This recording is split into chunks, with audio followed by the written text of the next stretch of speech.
Okay, so yeah, I believe we are alive. Sorry for that again. I've been having some technical issues with my machine. Can everyone hear me, just to confirm? Yeah, cool. Good. And you can also see the slides, the most important thing, as opposed to my big glasses and my headphones. Okay, cool. Okay, so yeah, welcome again. It's an honor to host you again, another Friday. It's been like almost 4 weeks since we started. So well done for all of you who have been, consistently following us. And today, thank you to Soham again. He's joined me on stage, and he will be helping also on the chat. And thank you to the others also. I can see Barry and the rest for helping on the chat. Okay, so you can all see the slides. Let me just max this. So the agenda will be, I'll just go through some quick stuff about the course. I made some little changes, nothing to worry about. And then we'll do like last lecture's recap, just to make sure we are all on the same page before we move forward. And then the new stuff, we'll talk about only things that we need anyway. Some of the stuff related to vector spaces that we need later, we'll bring them in the context of Hilbert space, okay? So that's why today will be really, we'll cover very little, but nevertheless, the stuff that we cover are very important, and it's very important for you to go through the materials later, the study materials, to make sure you have these things in the head. One of them is concept of linear independence, and then we'll move on to basis. So in this case, because we are just dealing with the linear structure, we are not considering topological and other structure on the vector space. This type of basis is called Hamel basis. But for us, it doesn't matter because, finite dimensional, we are, in this module, we are mostly concerned about finite dimensional vector spaces, so it doesn't really matter. But when in the infinite dimensional cases, you need to make this distinction. In this case, in quantum mechanics, you need what's called Schauder basis. But anyway, nothing to worry about for you on this module. And then we will move on to the concept of dimensions. So today you will know why mathematicians don't lose sleep thinking about dimensions. And then we'll go quickly through the concept of direct sum, in this case, direct sum of subspaces, followed by the study materials. And then I will make some comments about the Tuesday fireside chat. So that's it, really. Let me move on. Okay, so well done, everyone. So everything here is green. We are here, and hopefully today, at the end of the day, at the end of the session, we'll have this all green. And I made some slight changes. The first one is, some of you might notice before it had matrix analysis. I've changed it to matrix algebra. So by that I mean, because we are dealing, for example, here we are dealing with linear operators. So, and then we'll go through do the correspondence to matrices. So it's probably better to just stick to the algebraic side of things. And then the other considerations in topological and these things will be, we can introduce that after we have, introduced the concept of Hilbert space. So we lose nothing. If anything, I think we gain more. It kind of, the flow looks a little bit better. So I don't expect to make any further changes, but if I do, I will obviously update you. Okay, I'm going backwards. Let me go forward. Yeah, so let's just recap. I assume you don't have a problem with this. So last week we defined the concept of a subspace, which is a vector space living inside a larger vector space. And in particular, to prove a subset of V is a subspace, all you have to do is to prove these two conditions. So you don't have to go through all the axioms of vector spaces, okay? So I hope this was okay for you guys. We also seen that the intersection of two linear subspaces is also a subspace. And again, to prove that, you make use of the proposition above. All you had to do was to prove these two conditions. In fact, you can generalize this for an arbitrary number of subspaces. Okay. This is also, I believe, this is done. I will check the chat in a minute. Another important thing that you went through is obviously linear combination. Most of you are coming from physics and quantum computing background. You already know this, but nevertheless, for those who are just getting started with these things, so a linear combination is something like this. So the sum and the multiplication and sum of the different components of the these vectors. Okay, so is this sum? We call it linear combination, where these obviously are the scalars of the field. Sorry, there is the 2 missing here. Apologies. So for example, we consider if C2, so this is C2. I will update the slide later just to get ready to make this more clear. For example, if we have these 2 vectors, and make alpha 1 equals this, alpha 2 this thing, we can then have the linear combination. Yeah, and I also a linear combination of the 2 vectors. I also mentioned here that later you will see that what physicists call superposition is just, in a mathematical term, is just a special type of linear combination. In that case, one that involves orthonormal basis. These 2 actually happens to be orthonormal basis. Another thing that we went through is the concept of a linear span. So you have a sequence or a list of psi1 vectors, psi1, psi2 to psi n. Then their linear span is essentially the set of all possible linear combinations. And you also, so that means an element, a vector psi belongs to the span of these vectors if there exists some scalars in C such that this vector is a linear combination of these. Okay, and again, here's an example. This vector here belongs to the span of these 2 vectors. Yeah, so I hope this was also clear. And then the most important thing also is that the span is a linear subspace of V. By the way, sometimes I will just use the term subspace. Sometimes I will say linear subspace. Is all the same thing. So, I'm referring to the same thing. So again, you just needed to prove these 2 conditions. So yeah, before I go to the next thing, is there any, I think that was all clear. There's no doubts about this. But C in general would be condition 2 improperly mentioned C. Yes. Obviously, we decided to start straight into working with complex vector spaces. By that we mean taking the field to be the complex numbers. But so far, everything that we went through would apply to any other field. Okay, it's just we wanted to go through, to just instead of it's just a waste of time. We can just dive straight into complex vector spaces to make things easier. Okay, so I hope that answers the question.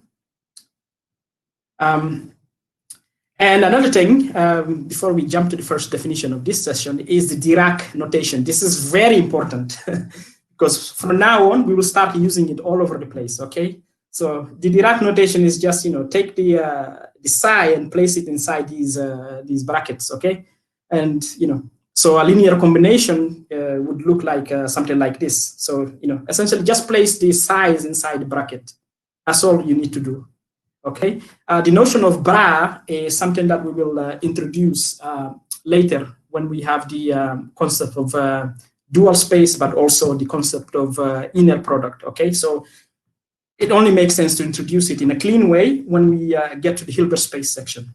Okay, another thing that's very important is this, because we will start using this notation a lot. Okay, especially when we are working with C2. Okay. So this is more of a quantum computing convention where the zero cat, the zero qubit is represented like this. The 1 is represented like this. So never mistake this with this. Okay. So if you see this, we will start using it without obviously mentioning it is. So we take a note and do not mistake it with this. Okay. So I hope the Dirac notation is also okay. For now, nobody, yeah, okay, good. So Dirac notation is just a notation. When you see it around in the first time, you get scared. And it's not a mathematician's notation. This is a physicist creation. So nevertheless, we have to deal with it because it's all over the textbooks, whether quantum mechanics or quantum computing. Okay, so let's go.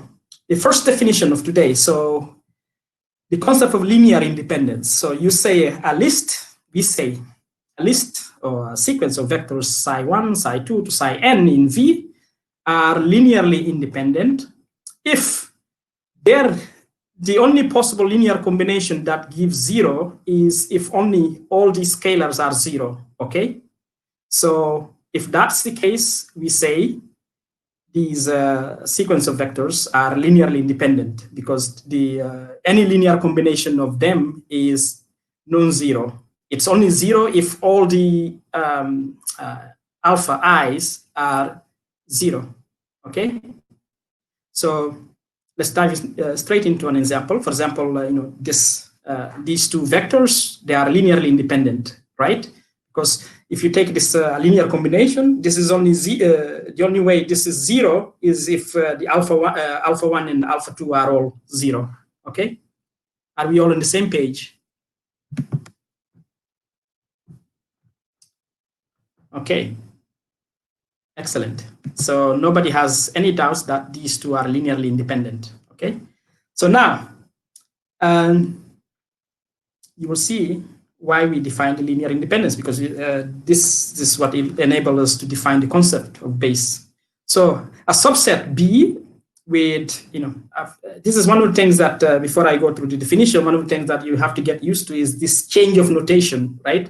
So now we are labeling, we are deciding to label. Before we are just a generic element of V is labeled as psi, but because we want special elements, we will label them in a special notation just to distinguish, okay? To not make it confusing for you.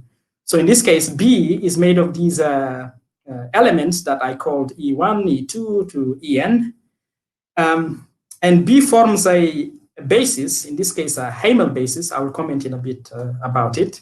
In V, if E1, E2 to En are linearly independent, okay? So you know what linear independence means. You just look at above. So that means any linear combination of the EI's is 0 only if the alpha i's are 0. Okay. So that's the first condition that this has to satisfy to be classed as a Hamel basis. The second condition is that the span of these elements. Sorry, I forgot to put the bracket here. On these things. So apologies for that. I will correct it on the slides. So the span of these elements is equals to V.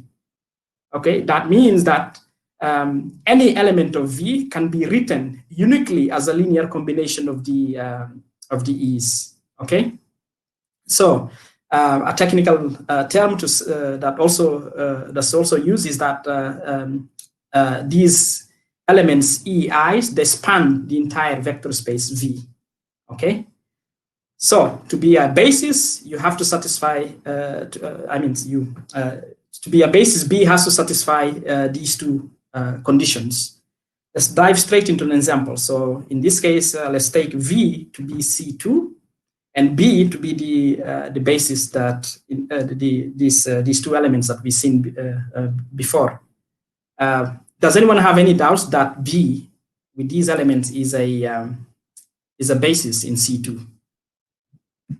In quantum computation, they call this the computational basis.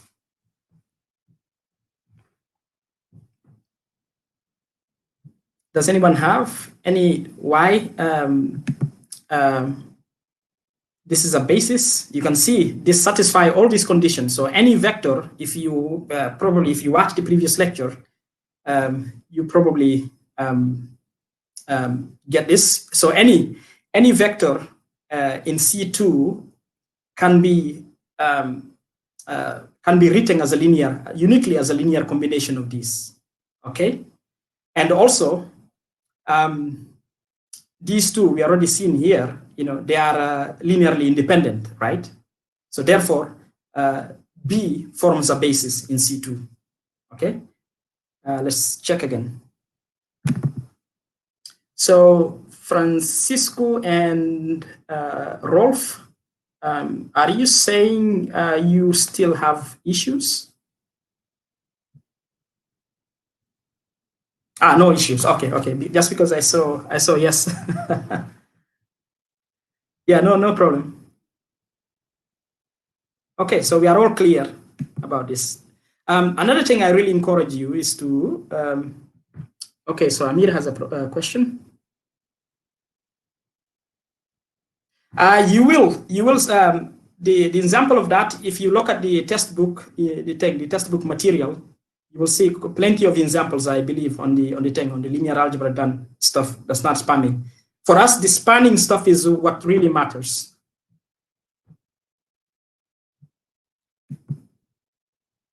Okay, so a natural question is obviously, are there other bases in C2 other than B? By the way, this is a basis written like this. This is plural. And this is written like this. This is singular, plural and singular, right? You say that in English, yeah? Okay. Okay.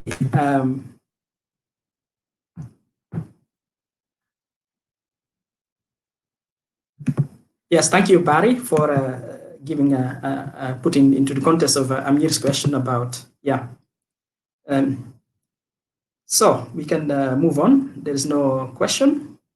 Let's see. So this is a home challenge for you to try to answer this question here, whether there are other bases in C2 in this case. Okay, let's see. So, as a home challenge, go through and see if you can find any of these. They don't necessarily have to. I label them E1, E2, A3, and so on, but they don't necessarily have to be bases. But you never know. You might be lucky to find two pairs or maybe more than two pairs that are basis for C2. Okay, so this is home challenge. Another home challenge is that, if you consider C4, is there any other trick? Can you think, especially those guys coming from quantum computing who have read some of the textbooks, is there any trick that you can construct a basis for C4 based on the basis of C2? You can go think about it. And another question, I think it's a natural one to ask. I certainly asked it many years ago to physicists, is how do you determine which basis to work with when you are dealing with a particular physical system? Say, for example, the spin 1/2 system, for instance. It's not a question for me. It's a question for a physicist. Maybe some of the physicists on the audience have an answer for this. Yes, Aditya, tensor products is a way. Yeah. Sohan also, yeah. Is a way of tensor product is a way of obviously generating a basis from C2 to C4. Yeah, that's true. This question here, this is I find it very interesting. This is something that maybe you can go and do some research on this. How do physicists determine this? Later, when we talk about Hilbert spaces and the operators and their eigenvectors and this type of stuff, it might give you a hint on physicists thinking on the way they choose the basis that they work with given a particular system. But for now, it will be interesting. Maybe some of the physicists on the audience will know, will have something to say. How do they think you pick whichever a particular basis that for a particular system? Okay. So let me check the chat. There is no issues, okay, or no questions. That's what I meant. Okay, let's go move on. So here's the concept of dimension. So if B forms a basis in V, then its cardinality is called the dimension of V. And we denote it like a dim of V or just dim V. I often most of the times I use this, depending. Sometimes I might use this, or you might see some authors use this, okay? So it's the same thing. So the dimension of a vector space is nothing more than the cardinality of its basis, okay?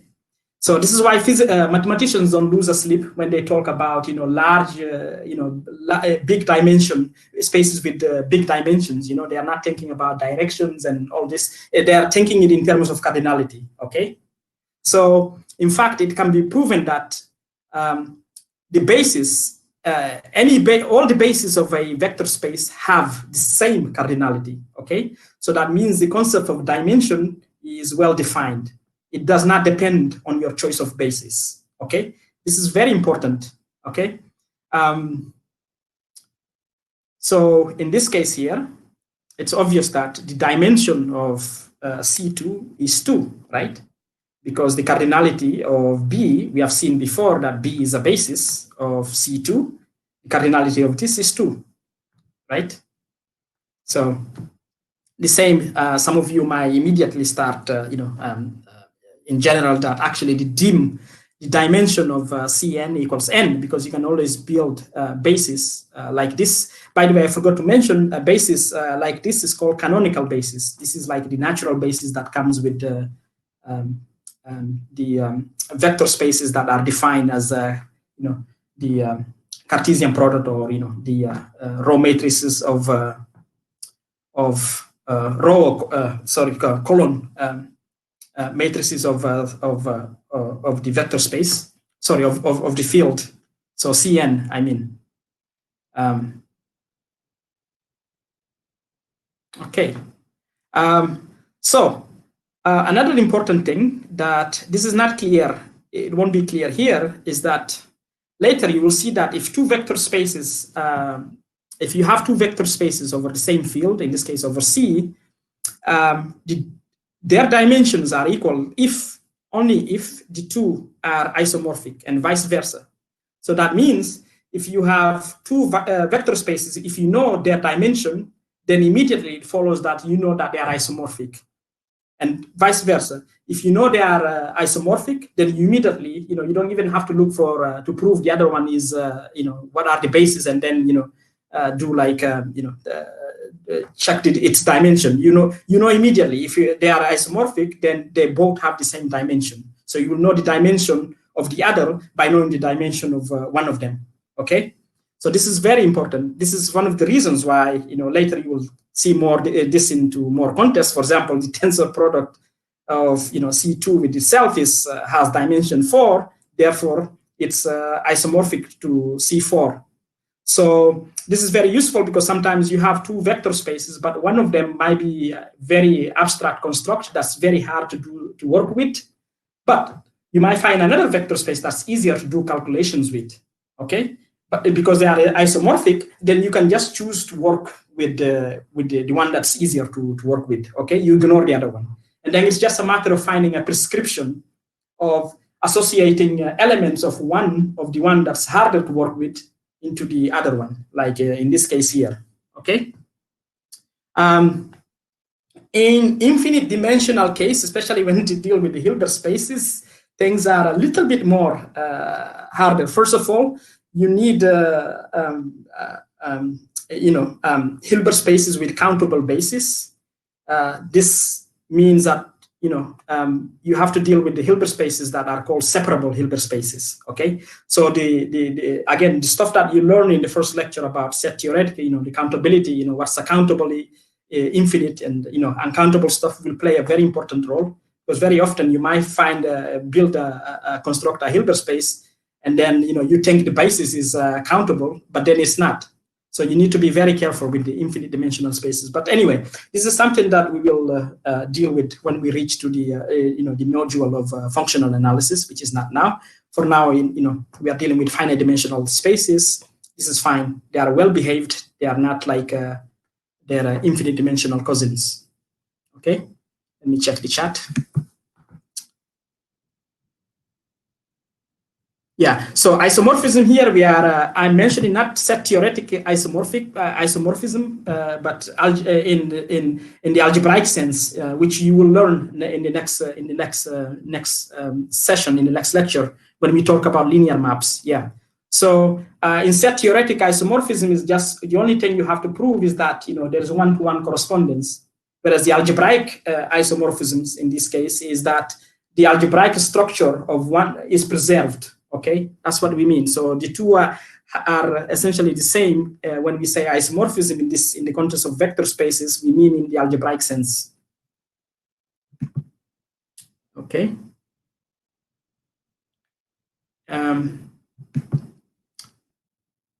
Okay, so I hope this is clear. Nobody has any doubts that C2 is two-dimensional. And also you figure out why mathematicians don't lose sleep talking about dimensions, okay? Because dimensions are just cardinalities of basis. Okay, so this brings me to the last piece of, the concept of direct sum. This will later, when we talk about, eigenspaces and these things, especially in the context of Hilbert spaces, this will play a little bit more. So I won't go much into it. So for now, it's just a little taste of, the definition. Okay.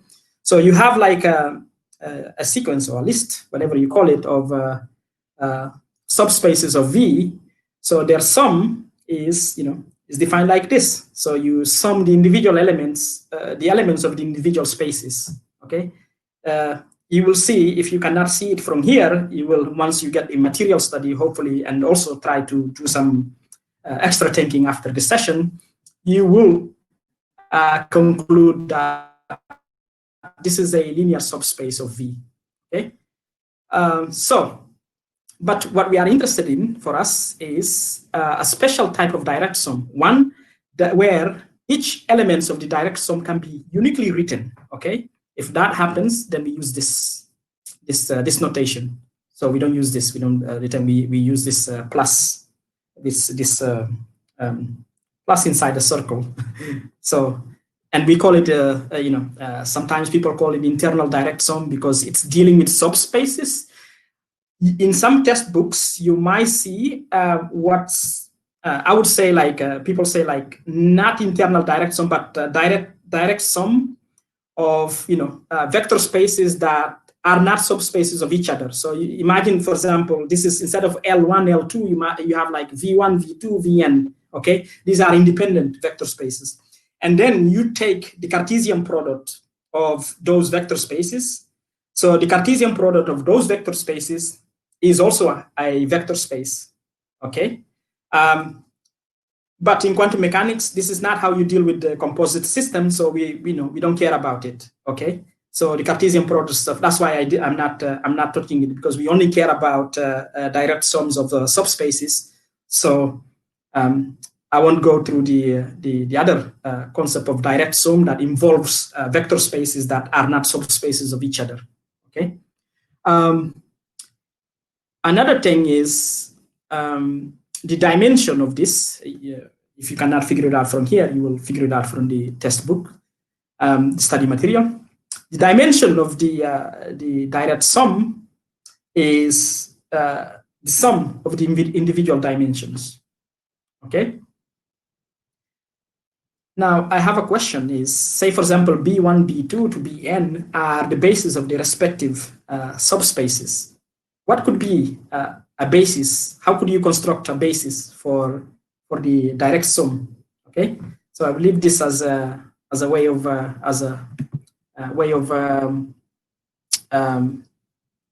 scratching your head. Okay. Okay. So Aditya, you have a question. I didn't get how the first and the second. Okay, so the first definition, we are not assuming that this can be the elements of here can be written uniquely in one way. Whereas in here, there might be elements that in principle you can have like elements that can be written in different ways, in different sums of the elements. Yeah, so what in here we are making the restrictions to that any element of the direct sum can be only written uniquely as a sum of the other elements. Okay, I don't know if that's clear. Yeah, uniquely. Yes. Yeah. Yes. So the difference is on the word uniquely. Okay, each element of the sum is uniquely written can be, if it can be uniquely written as this, then the sum becomes what we call direct sum. Okay. Yeah, we'll put more into we'll add more context to this later in a much more when we deal with the Hilbert spaces, and when we talk about the eigenspaces and these things. Okay.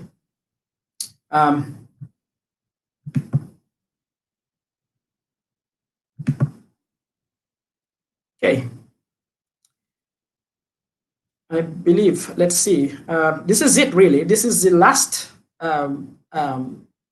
really thing that I kind of wanted to go through for now. As I said, there are a lot of stuff that are left out in terms of vector spaces, but these are things that we can recover and put into the context of the Hilbert space once we get there. Okay, so for the time being, you can go through this lecture and the concept that you learned before. We are good.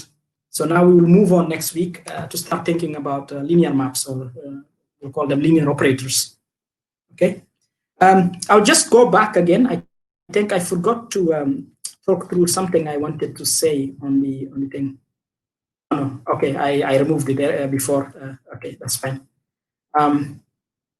Yeah, so next week we will deal with, we start with the linear maps.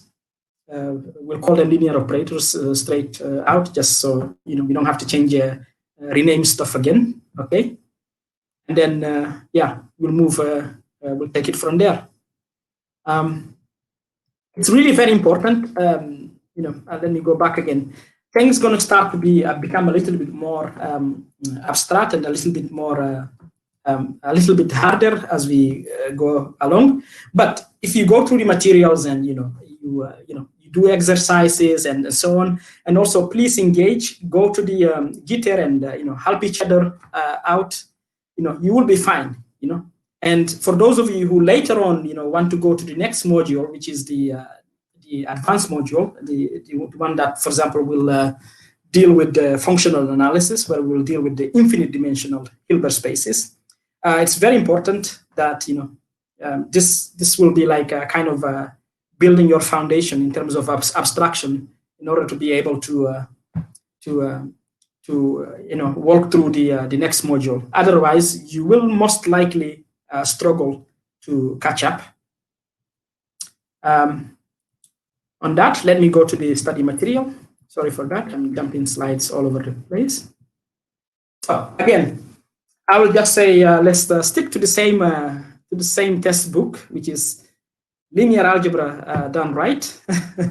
I hope the way that we are doing it is not wrong, as I said last week.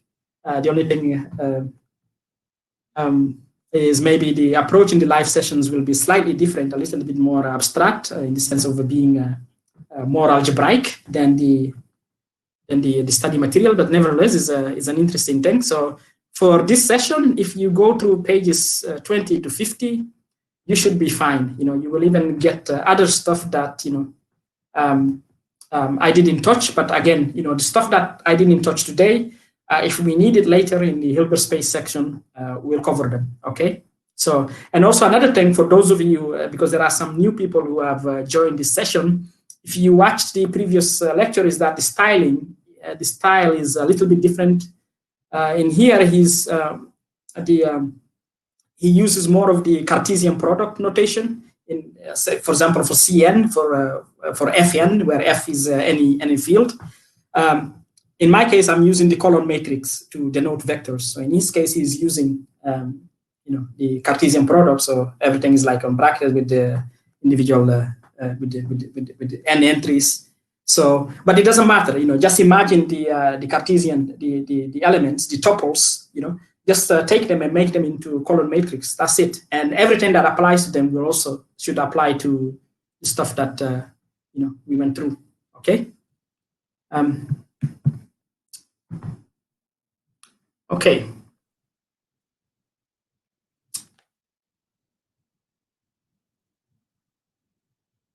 Let me check.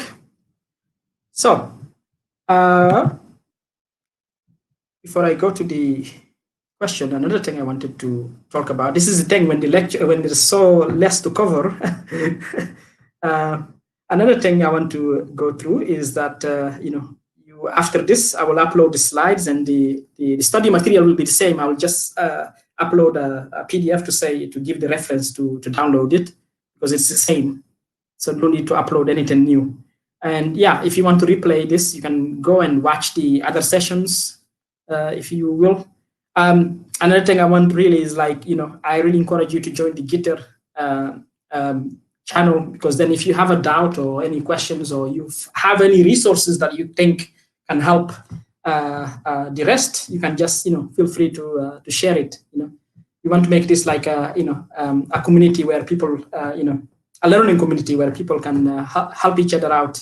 Okay, so I really encourage you to join there. I've been trying to step back a bit, because in the early stages of the channel I was very active. It wasn't meant to be that way. It meant to be like this is your channel for you guys to help each other out. So I've refrained myself. I'll step in to clarify something if nobody else cannot help. So yeah.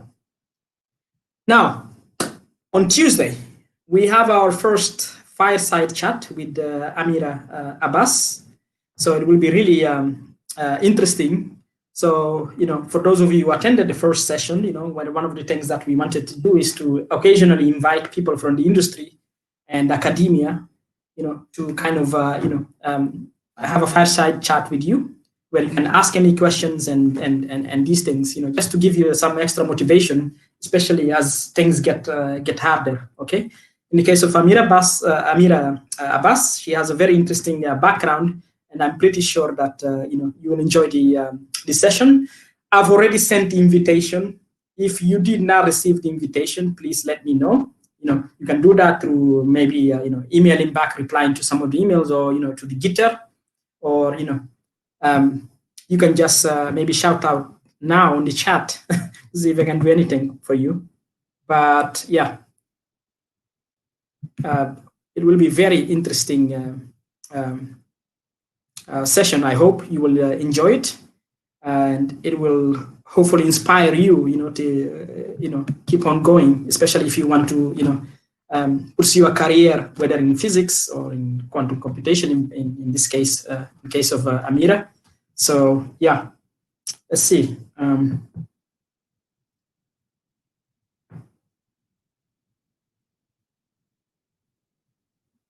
Yeah.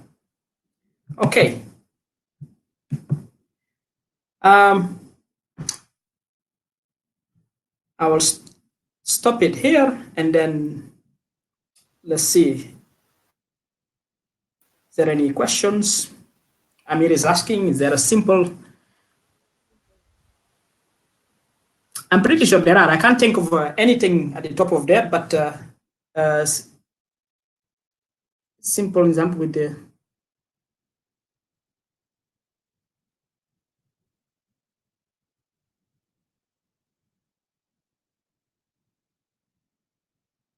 where L would be.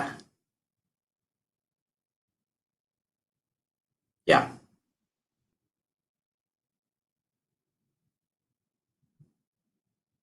I'm not sure, Amir, what.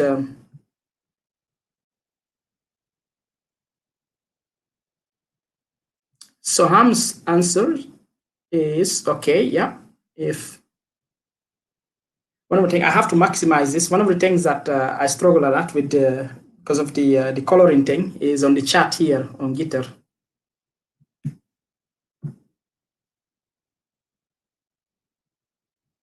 Maybe I will bring you now, Soham. Maybe you can read me some of the questions, make it easier.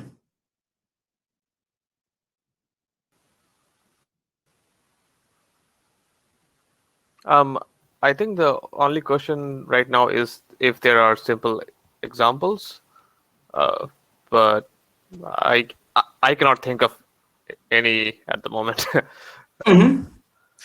Yeah. There are. If you think, most likely on the textbook you might find. If you don't find, I can create something for you. I cannot think of anything. If I had whiteboard, maybe I could just write to try to construct. Yeah.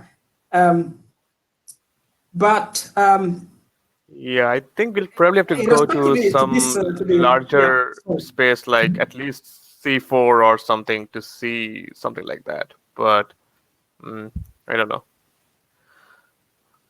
so he's saying, so Amir, you're saying, I'm trying to distinct between.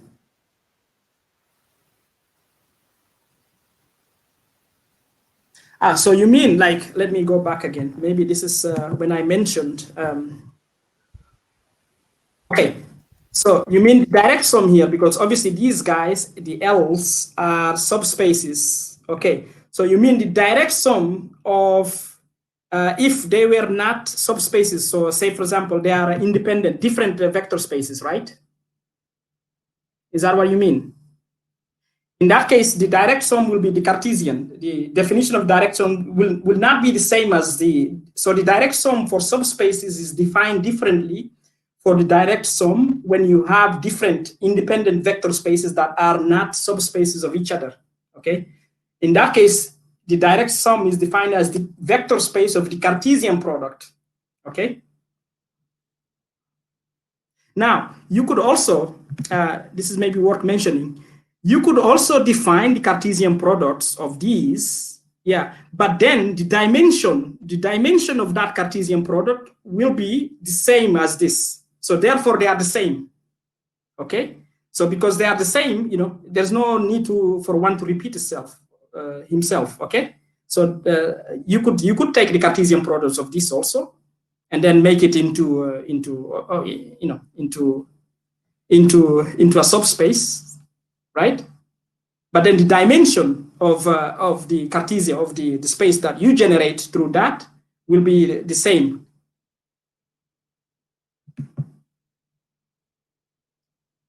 I don't know if that's clear.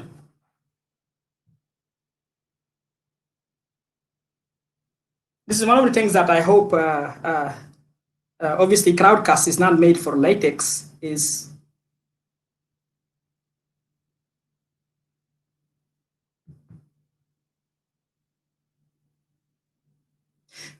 yeah.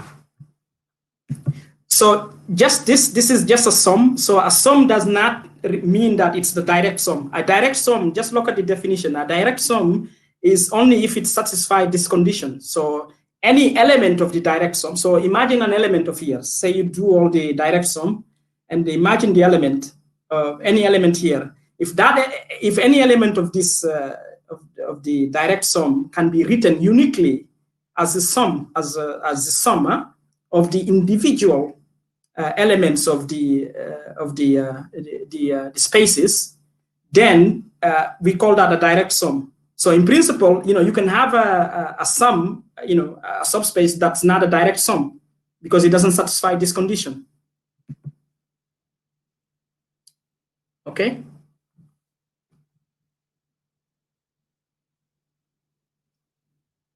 Okay, cool.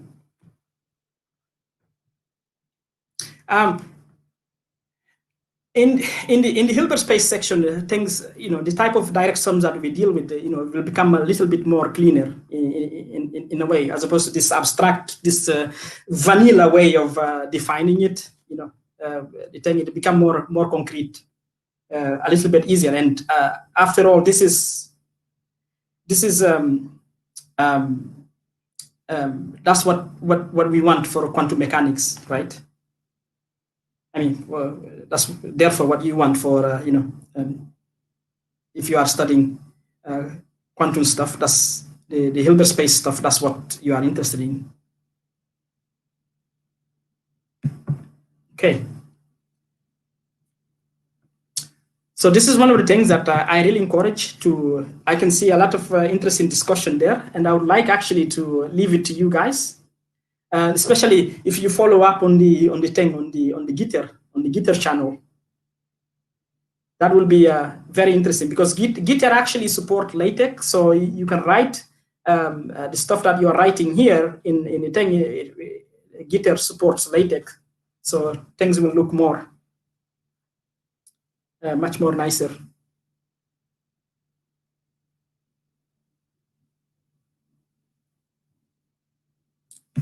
Let's see if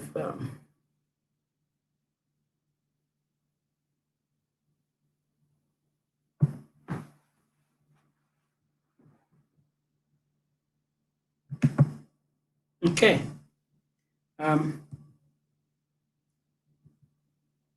Yeah, so I encourage everyone to really join the Gitter and carry on the conversation over there.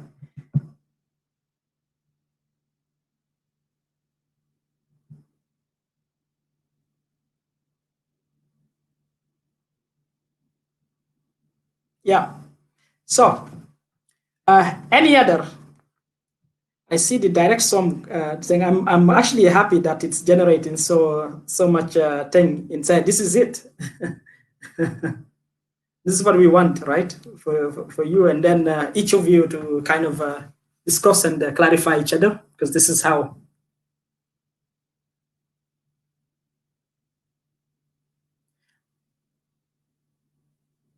Yeah, actually, Amir, if you look at the other, you remember last week we looked at the subspace, the other, the L and the W subspace.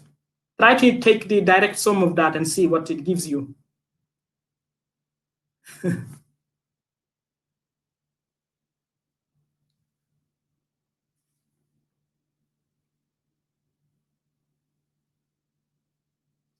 Yeah, I really encourage everyone to attend, because Crowdcast is not really optimal for typing, for mathematical typesetting. So, yeah.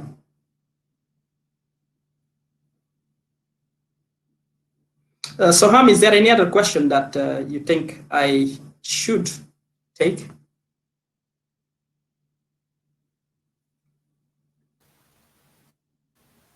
No, I think that's pretty much it for now. And maybe we should just continue this at Gitter for Yeah. a complete Yeah. chat Yeah. about this. Yeah. Gitter, because it supports LaTeX, so you can argument back and forth with each other, and it shows up and it supports LaTeX, so things look a little bit more nicer than on the thing on this chat. I hope this is one of the learnings that we. Right. I will definitely give a feedback to Crowdcast to say you need to support this, especially if you have people doing things to do mathematical stuff, and people have to chat. Any other? So leaving the lecture aside and these things, any other questions in respect to the whole thing? Whether the upcoming. No, I don't think so.